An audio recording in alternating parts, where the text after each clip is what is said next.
Today's episode of the Bleav in Steelers show is brought to you by BetOnline.ag. The NBA playoffs and NHL playoffs are in full swing. If you want to place a bet on any of the playoff action, BetOnline.ag is the place to do it.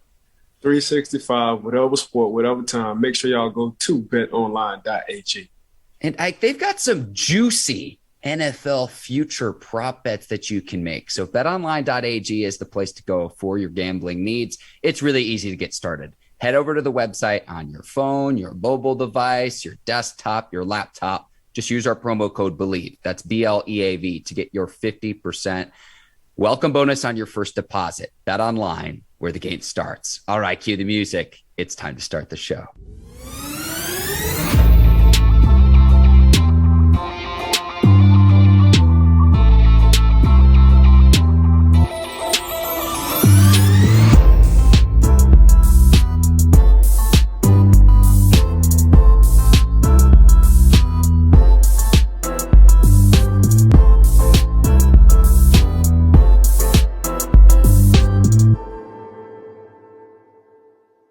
Welcome to the Bleav in Steelers show on the Bleav Network. I'm your host, Mark Bergin, joined as always by my guy, two-time Super Bowl champion and 12-year veteran of the Pittsburgh Steelers, number 24, Ike Taylor. I finally feel like we're in the part of the offseason where we can catch our breath and breathe because it has been go. But we still have an absolutely loaded show for the listeners and the viewers of today's Bleav in Steelers show. How are you this evening, my man, recording on Monday night?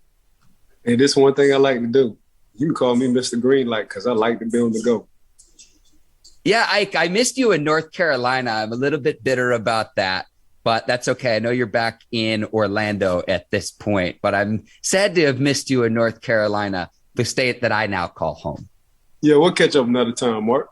It was a short trip for you. On today's show, Ike, Jadeveon Clowney re-signs with the Cleveland Browns. We'll talk about that at the end of the show. But we are going to go top four by position group, and we're going to go individual players in the AFC North. So today we are going to talk quarterbacks, running backs, and receivers, and we'll start with the quarterback position. Ike, we're going to go top four, and to no surprise, I'm going to go first. Joe Burrow of the Cincinnati Bengals is my number one quarterback in the division, coming off an appearance in the Super Bowl.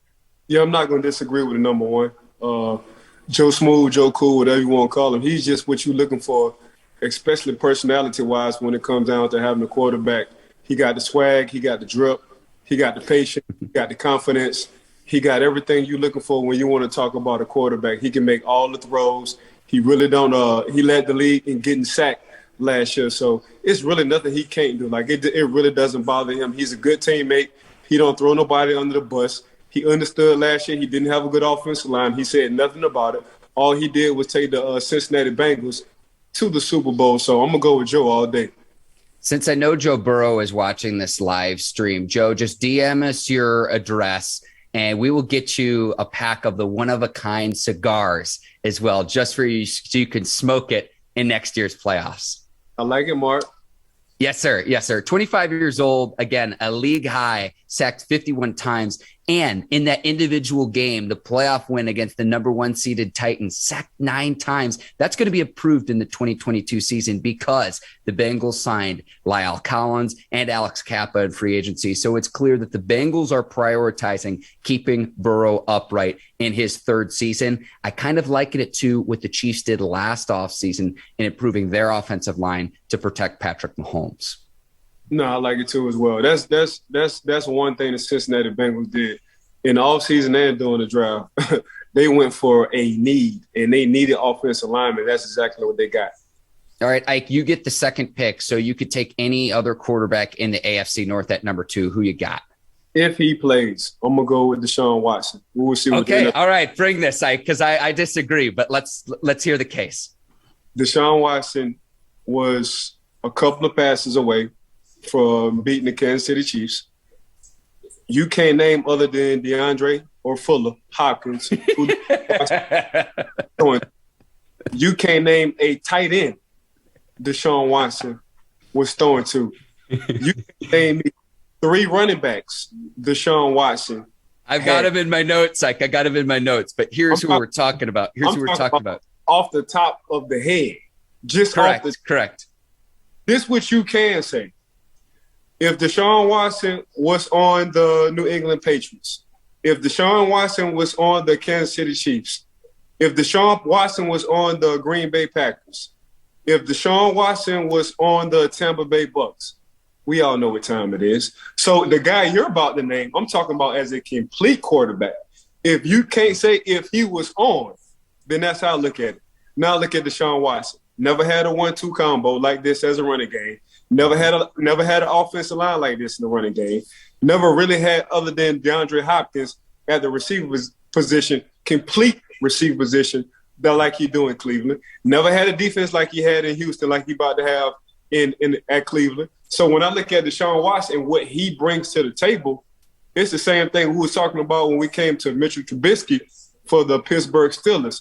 Mitch Trubisky never had the luxury that he will have now with the Pittsburgh Steelers. Deshaun Watson never had the luxury he will have now as a Cleveland Brown.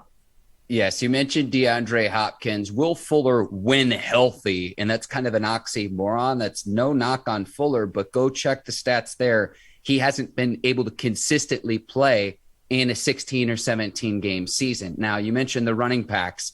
David Johnson, who was the team's leading rusher in 2020, is a free agent, so he's not even on a team. Then you had Carlos Hyde in 2019, had more than 1,000 yards rushing, and then Lamar Miller in 2017 and 2018, Ike. So I'm with you there in terms of the skill position players around Watson in Houston when he won a playoff game and nearly beat the Chiefs when the Chiefs went on to win the Super Bowl. Remember, they had that 24-0 lead against Kansas City, and Kansas City came roaring back because Houston wanted to play. They wanted to match Patrick Mahomes. Not a very good idea. Now, I'm going to say this about Watson.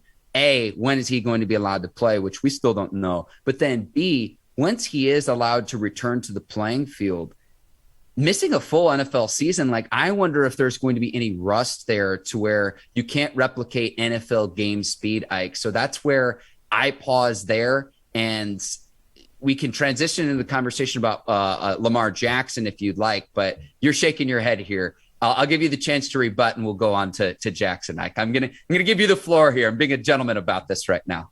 There's no need for Deshaun Watson to be the Houston Deshaun Watson when he comes back ASAP, because the luxury you have around him.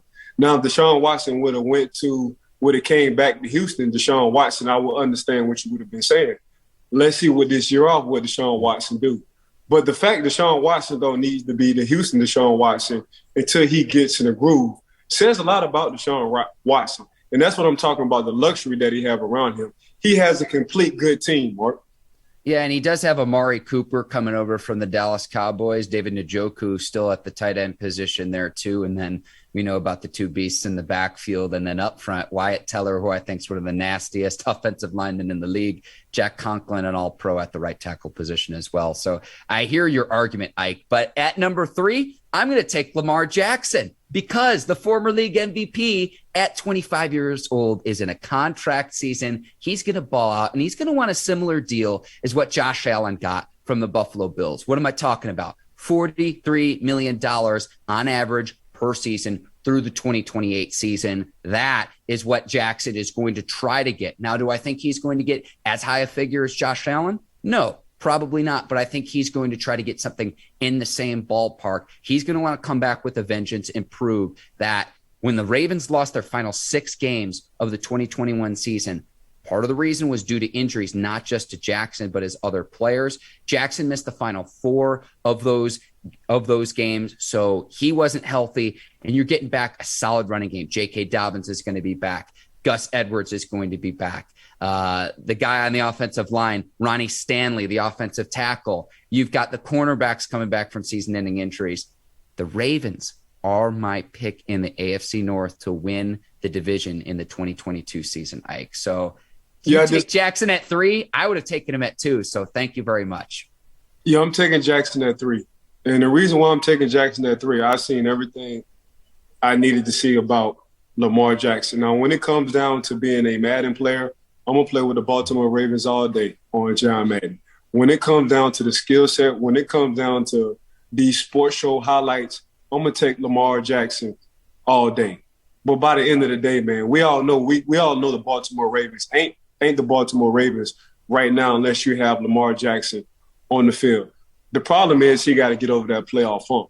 So to see with a depleted Cincinnati Bengals line and see what Joe Burrow does with his receivers and see him get to the Super Bowl, that's why I got him at 3, because he came behind Lamar Jackson. Lamar Jackson already had a year in front of him. So Lamar's problem or issue, 1, Lamar has to stay healthy. 1, he got to stay healthy. 2, he got to translate his game. So he has to think more pass on the run, then I'll look to pass. And this year, time will tell. I want to give our listeners and viewers one bit of advice. Draft Rashad Bateman in fantasy football. He's a cold weather receiver out of Minnesota.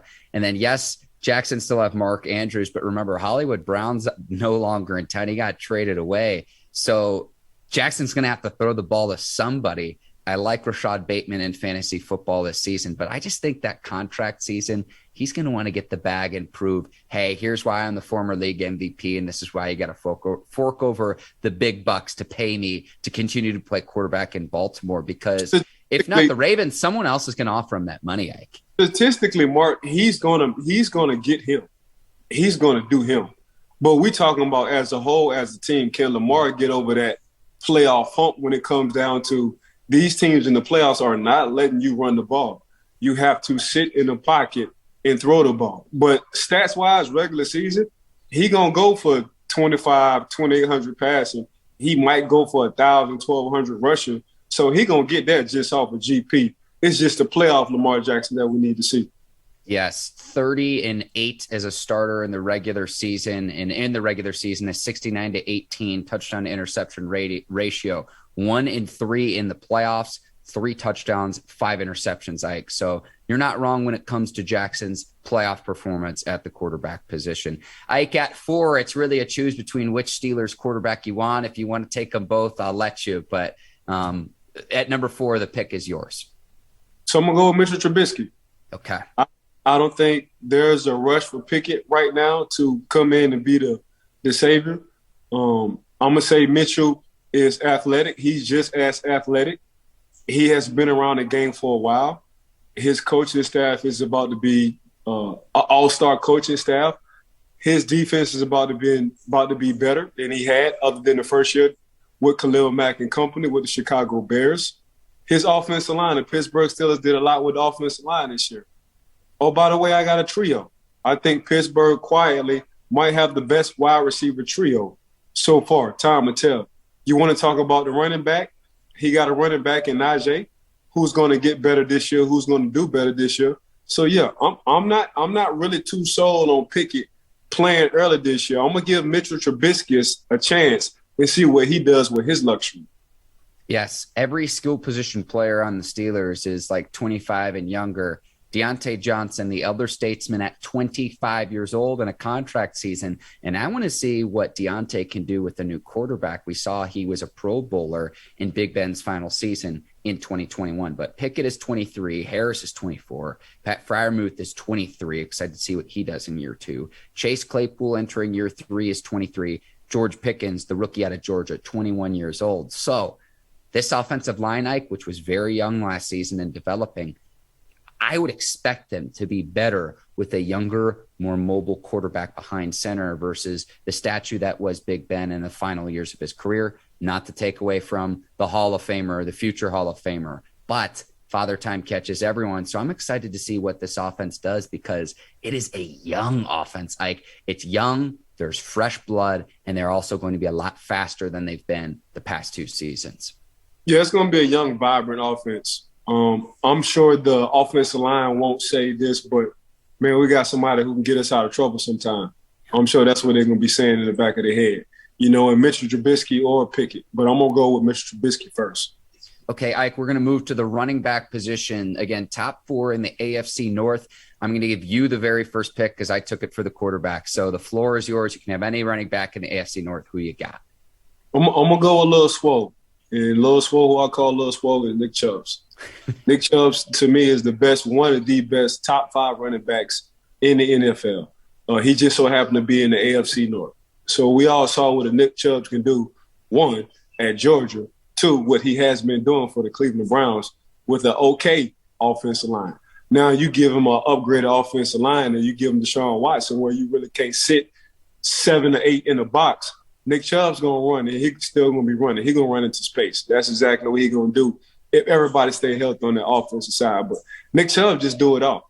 He's a power runner. He's a one-cut runner. He can come out the backfield. He can catch passes. You give him more than 25 carries, he can carry the load. By the way, they had Kareem Hunt on the other side. We saw what he was like in KC. By the way, we saw what Kareem Hunt did as well when he was the backup when Nick Chubb got hurt in the Cleveland season. But I'm a Nick Chubb this thing. I think Nick Chubb is just the total package in the AFC North. Yeah, squatting 675 pounds this offseason, Ike, and making it look easy. Like, oh, my Lord. That boy squatting 2 offensive linemen. It's like, oh, yeah, can you squat this? Yeah, throw another plate on there. I can handle that. Oh, my Lord. Size and speed and running behind Wyatt Teller and Jack Conklin. Like, listen, I'll say this to any of our listeners and viewers. I know that we, as a Steelers show, should hate Wyatt Teller. Go Google and watch some of his clips of how physical and nasty he is at the line of scrimmage. And Chubb gets to run behind those two game after game after game after game. And there's no reason why. There's a reason why Cleveland is very effective at running the football and controlling time of possession. It was a large reason why 2 seasons ago they made the playoffs for the first time in nearly 2 decades as well. Yeah, I got Nick Chubb's number 1 for me in the AFC North. No question. I'm with you there. Ike at number 2. I know our fans aren't going to want to hear this, and they're going to say, pick Najee Harris. I got Joe Mixon here. 25 years old. I don't think he got nearly the credit he deserved for the run to the Super Bowl. A do-it-all running back as well, both running the football in the backfield, making catches. He's just reliable. He's a Pro Bowl player. Remember, Najee Harris was the replacement player. I can't help but think of, okay, what would Najee do in Cincinnati's system if you were to role reverse them? But I like Joe Mixon a lot, and I don't think he's nearly talked about nearly enough in this league. And he is going to continue to reap the benefit of the attention that the star receivers that the Bengals, the attention that the receivers draw. I've got Joe Mixon at number 2. I could easily see this flipping with him and Najee Harris by season's end. But for the time being, 3 of the last 4 seasons, you're giving me like 1,200 yards or better rushing on the ground. Give me Joe Mixon at number 2. It's not going to be popular amongst our listeners and viewers, but that's who I got, and that's what I see. Yo, I'm going to take Najee. And it's A-B. It's an A+ with Joe Mixon. You can go A+, A- with Najee. So I really can't say you're wrong on this remark. I'm not going to disagree too much. The reason why I'm going to go with Najee is who's my quarterback? So now you have a mobile quarterback in Joe Burrow. Okay, who is my receiver? You had the all-world Jamar Chase as receiver. It took a wide receiver room for the Pittsburgh Steelers to do what Jamar Chase did last year as a whole. So that opens up a lot. Okay, tight ends. You can wash the tight ends. Pittsburgh have a good tight end in Fairmont, and the Cincinnati Bengals has a good tight end as well. Okay, let's go offensive line. The offensive line, I would say you would cut it even. The offensive line for the Cincinnati Bengals last year and the Pittsburgh Steelers last year wasn't the top, 15, top 10 offensive line in the NFL. So, okay, how was the production of these running backs? Okay, you got a productive Najee Harris who we know the box was going to be full, meaning there was going to be 8 to 9 in the box. Coming out of Cincinnati, Joe Burrow would dare you to load the box because Jamar and T. Higgins would have a field day if you did. So that's why I'm gonna go to slight nudge with Najee because he finished strong at the end of the season, Mark. And this is no disrespect to Mixon. Mixon is a dog. I like Mixon a lot. It's just he had more offensive weapons. The box wasn't loaded as much, and I like the way Najee finished the season off. I want to see what Najee can do with improved offensive line play. Young up front a year ago, still young, but they at least have some more game experience, which I think is very, very valuable. Only fumbled once all season long that came in the playoff game, and he led the NFL in touches even as a rookie. for him to stay healthy, 381 touches, it's something I want to see the Steelers actually cut down a little bit. Correct. We've talked a lot about how we want to see the Robin established to Najee's Batman, but Joe Mixon, Najee Harris, I don't think you could really go wrong either way. One thing, too, I like with Mixon a little bit more, too, is I think he's a little bit faster. Najee's longest run in the 2021 season, 37 yards. But, Ike, I think that goes back to your point of teams loading up the box, 7-8 defenders in the box. It's hard to find the crease, find the hole, and take one the distance when teams are keying on you, as they consistently were with Najee Harris last season. Okay, at number 4, Ike, I will go here. I'm going to take Kareem Hunt, even though he's the backup in Cleveland, because he carries the load when Nick Chubb gets injured, which doesn't happen often, but he's capable of doing that. He runs violently. He's a good pass catcher out of the backfield, too, which I like how Kevin Stefanski and company in Cleveland use Kareem Hunt. I want to give an honorable mention to J.K. Dobbins, who I also think will be a good grab in fantasy football, but I'm going to go with Hunt here, just considering Dobbins is coming off that season-ending injury a year ago. Is he going to be compromised? It's going to take him a little bit of time to return to form. So give me Kareem Hunt at number 4. What do you think about my pick, Ike? I think it's an excellent pick, Mark. I think Kareem Hunt, if he was a starter, he'll probably be number 1 in the AFC North. That's just what he was. Wow. Kareem Hunt, we saw him come out the backfield at KC. We see him come out the backfield in Cleveland. Like, you want to talk about a total package who's not starting. That's Kareem Hunt. The reason why Cleveland feels so comfortable and wind up giving him extension and a new contract was because of that. Now, they got Kareem Hunt off the incidents he did in the past, and, man, the return has came +3. So that's why I wouldn't disagree with you at number 4, Kareem Hunt. If Kareem Hunt was a starter, Kareem Hunt would be number 1 on my list for the AFC North. I can't even imagine what it's like for an opposing defense where it's like, oh, hey, the backup's coming in. And usually you're going to be like licking your chops where it's like, oh, this is going to be so much easier than having to tackle Nick Chubb. And no. You've got Kareem Hunt, another alpha that you have to try to tackle. So good luck to opposing defenses. Like, I can't even imagine what that's like for an opposing defense. Cleveland got 2 starters at running back, 2 legit all-pro starters at running back. Absolutely. Okay, let's go to the receiver position, Ike. At number 1, this is going to be no surprise here. Give me Ja'Marr Chase in the encore performance that we expect in year 2. Already one of the league's best receivers as a rookie. Would have been in the Pro Bowl if the Bengals hadn't made the Super Bowl. He can do it all. So I got Ja'Marr Chase at number 1. I really don't even think that there's going to be much debate here at the top of the receiver position in the division. Mr. All-War receiver, you could arguably say he's the best receiver in the league. If you're going to put somebody over Ja'Marr Chase, who you going to say? And tell me why. He got the speed. He got the ball location. He got the height. He got the elusiveness. He got the clutch. And you need to look for him wherever he's at on the field. So when you got a guy who's getting double, when you got a guy in certain situations who's getting triple, when you go into the game and you done prepared yourself throughout the week, and the defensive coordinator say, we got to know what Chase is at all times, and he still catch for 150, 200, 205, 150, 120. That's a different kind of breed. So I don't look at Ja'Marr Chase as a all-pro. I don't look at him as a pro bowler. I call Ja'Marr Chase all-world.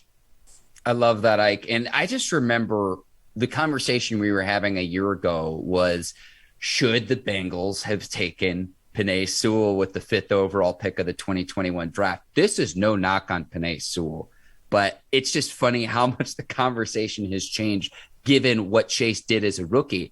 And then there was the storyline of, he's having problems catching the ball in training camp and preseason last year. And he put those worries to bed almost immediately.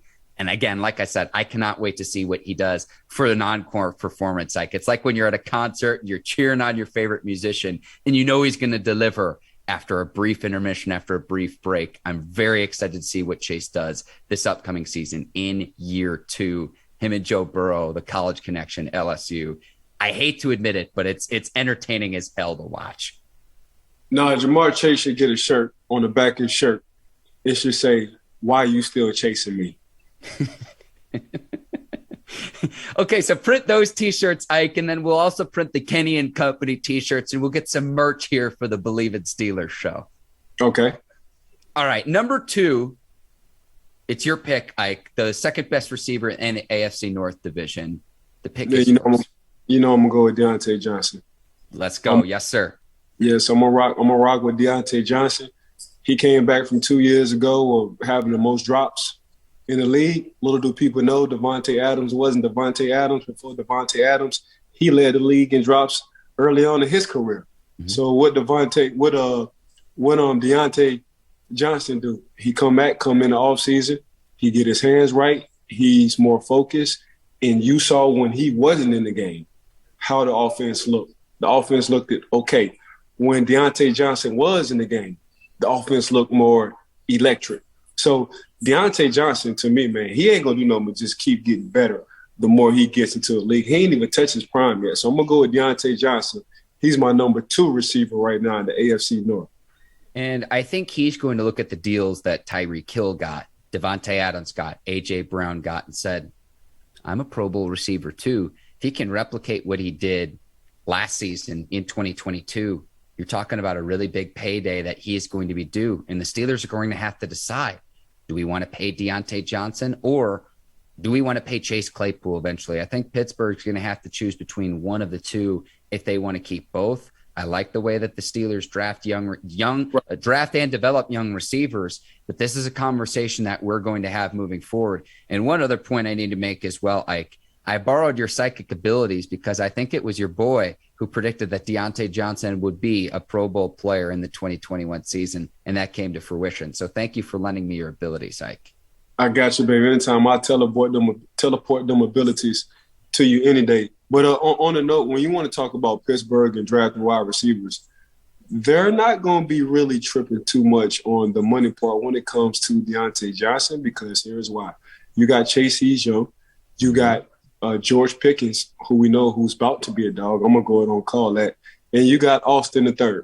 So they have a trio. They can have a trio regardless when it comes down to this money situation. The one thing I do know about the Pittsburgh Steelers, when it comes down to the receivers, they love their options on either letting you go and coming in and finding somebody else that they got in the draft.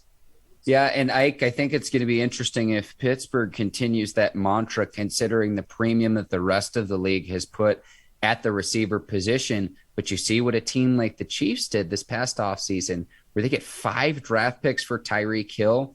Don't get me wrong. And Davante Adams as well going to the Raiders. Make your money. If you can make $200 million, go and do it. That's not what I'm saying, but it'll be interesting to see if Pittsburgh keeps that mantra, given the franchise's ability, again, to draft and develop young receivers. They're like the best in the league at doing that. So I'm going to give Pittsburgh the benefit of the doubt there, but I hope you know what you're doing, because I really liked what Diontae Johnson did this past season, and I hope he can continue that. And I hope that it's not just all underneath,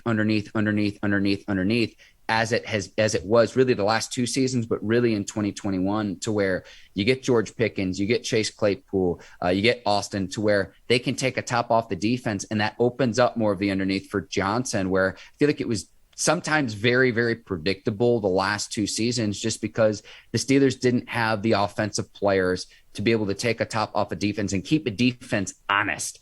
And that's been missing from this offense. And I don't expect that to be corrected right away, given how young the Steelers are offensively. But later in the season, I expect this offense to develop, and Johnson should have more of an opening, even more so than he's had this past 2 seasons, really. And he was still effective. So once it all gels together and they get the timing and the reps down, I'm really, really excited about this offense, Ike, because, again, it is a very, very young offense. No, it's going to hit from day one. Just because the pit bull mentality of George Pickens, he's very aggressive. And the pit bull mentality of Chase Claypool as well. He's very aggressive. I'm talking about being very aggressive, not receiving the ball. So that strikes a little fear to finesse kind of cornerbacks. So say you got to be a Jalen Ramsey to want to challenge a Chase Claypool or George Pickens every play. That's just what it is. So I don't think it's going to take them any time, regardless on who the quarterback is. They're going to hit the ground running from day one.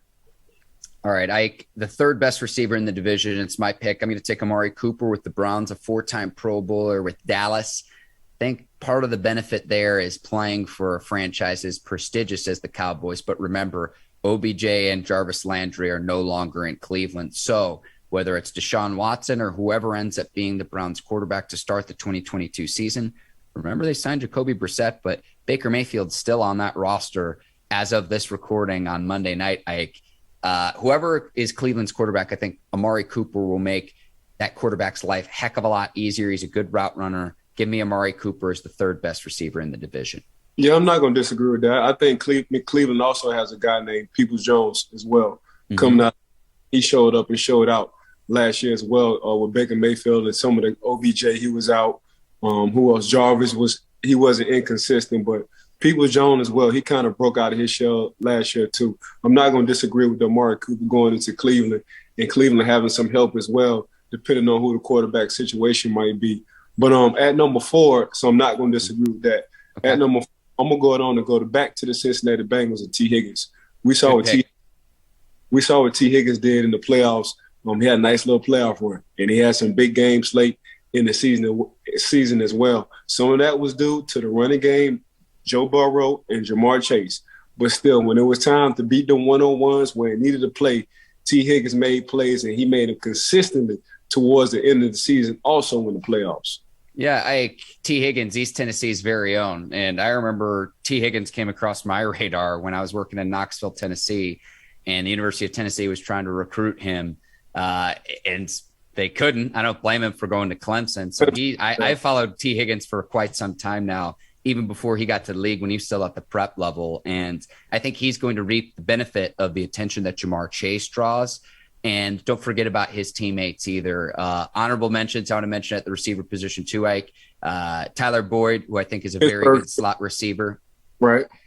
And then Chase Claypool and Rashad Bateman as well, I think are in that honorable mention category, to where I could see any one of those players playing at a Pro Bowl level this upcoming season, just depending on how opposing teams play each of them defensively. But T. Higgins was also my pick at number 4 too, Ike, because you get that size and speed with him. And then again, he's going to reap the benefit of Jamar Chase being the Batman there. So I kind of liken it to a few years ago what Juju Smith-Schuster did with all the attention that AB generated in Pittsburgh. That's kind of the analogy I would make there for what T. Higgins has in Cincinnati.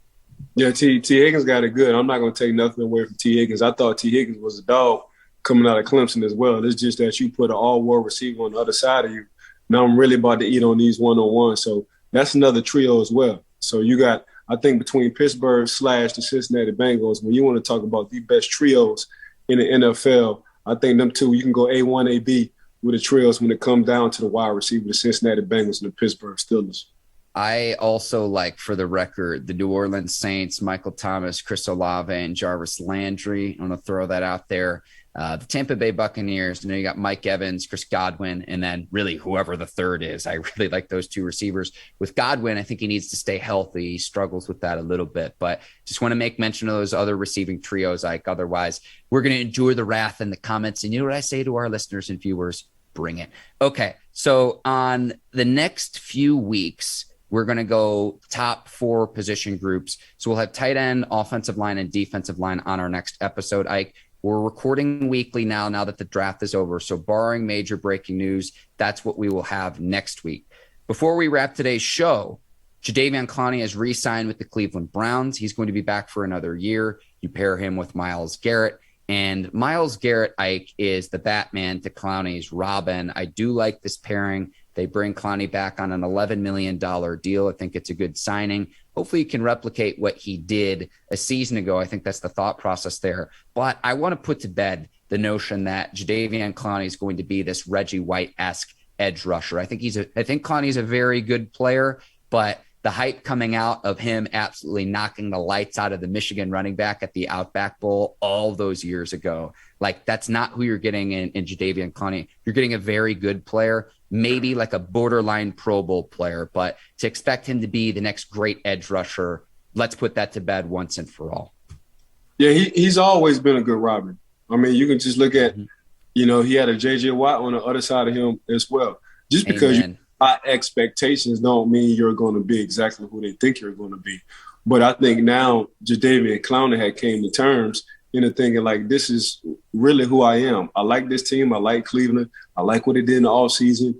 Me and Myles Garrett can eat on both edges. So, yeah, he's a great Robin. Asking him to be a Batman, I think he done had his days on being Batman. I think he done had his days on having the opportunity to be a Batman. So, no, he's a great Robin. J.J. Watt was the Batman to Jadeveon Clowney. Now Myles Garrett is the Batman towards Jadeveon Clowney. So I think he found his role. So Cleveland for him right now, to me, in my mind, is a good fit. Yeah, Jadeveon Clowney, when he was the Batman in Houston, was like a George Clooney Batman, Ike. I get it.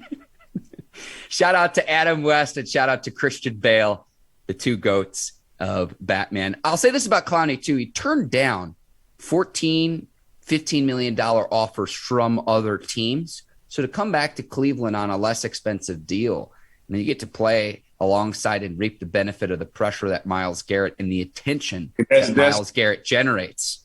Art, he was like, man, so y'all want me to just try to get all the sacks and get double team every time? Hell no, I'm about to go back to Cleveland for $4 million less. I already got my money. I'm going to go out and beat these 101s and get my stats up. Yeah, Ike, I think in the next episode when we talk about top tight ends, offensive line, and defensive line, I might need your top Batman rankings as well in terms of your favorite Batman actors. So maybe we can do that on next episode. Gotcha. All right, Ike, this has been a full show. Again, we're into the off season now, so we're going to be on a weekly basis here on the Bleav in Steelers show, barring major breaking news.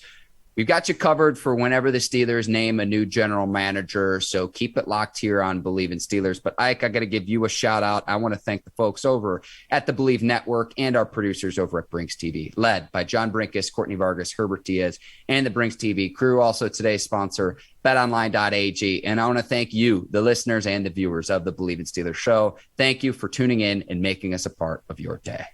I second everything Mark Bergin just said. Make sure y'all subscribe and give us a 5-piece, meaning a 5-star, because all we do is entertain and educate. For Ike Taylor, I'm Mark Bergin. Thank you for watching the Bleav in Steelers show. We will see you next week. Until then, take care and so long, everybody. Peace.